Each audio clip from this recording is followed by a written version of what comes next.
Okay, welcome back, Yellow 6 students.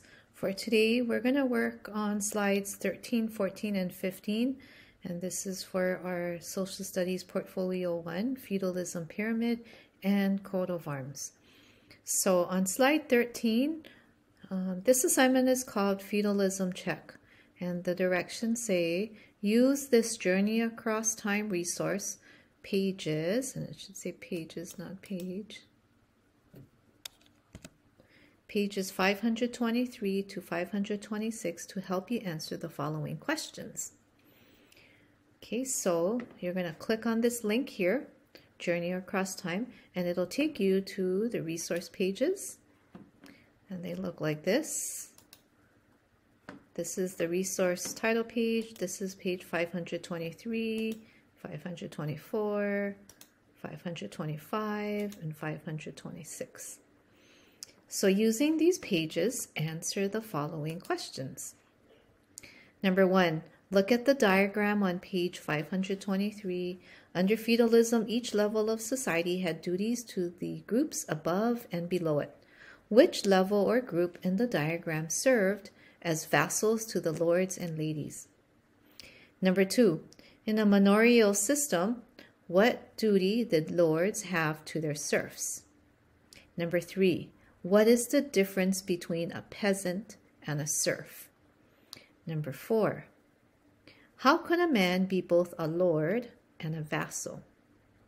Number 5, during the Middle Ages, nobles were the most powerful people in Europe. What were the wife's duties when a nobleman went off to war? Number 6, what is the code of chivalry? Give at least one specific example from the reading. Then for slide 14, the title of this assignment is called People of the Middle Ages.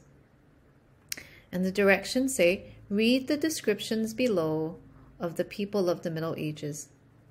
Write their names next to the correct image on the next slide. So just to give you a preview, the next slide, slide 15 looks like this. So you're going to be reading the descriptions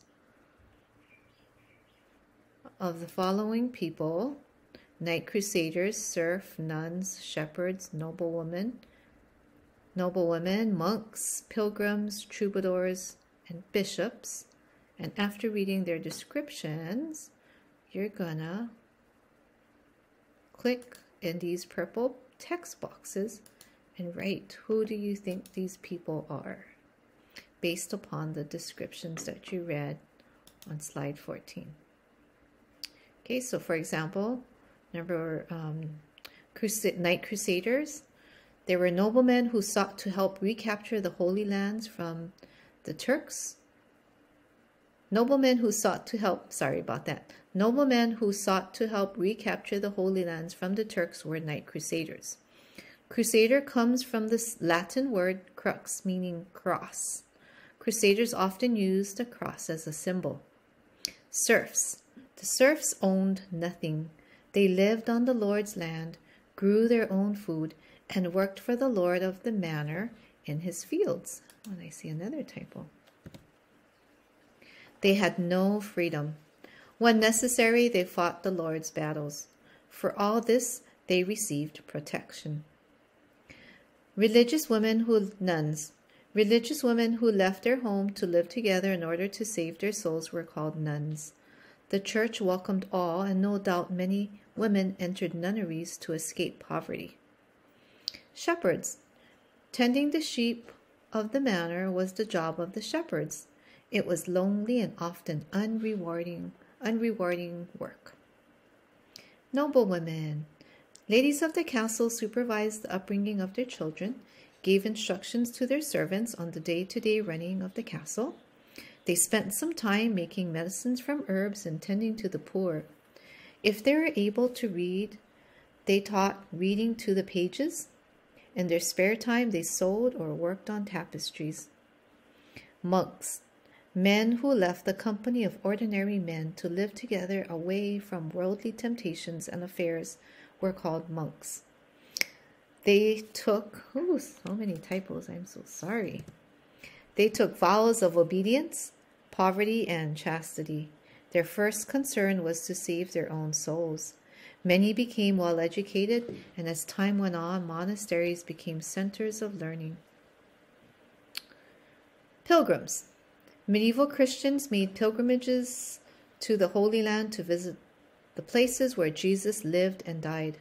The travelers who made their way to these lands were called pilgrims. They traveled great distances to receive special blessings and to ask forgiveness for their sins. Troubadours. Troubadours were singers whose songs dealt with love between knights and ladies, of gallant deeds the knight performed, and the inspiration of their ladies for those deeds. Bishops. The bishops were noblemen of the church. They sometimes ruled over large land holdings and had knights under them. The church stood for mercy, piety, and dignity of all before God. And what you need to do is match up these people, the titles of these people, to, sorry about the dog barking, to the people that you see here. Okay? And that's our lesson for slides 13, 14, and 15. Thank you very much and good luck.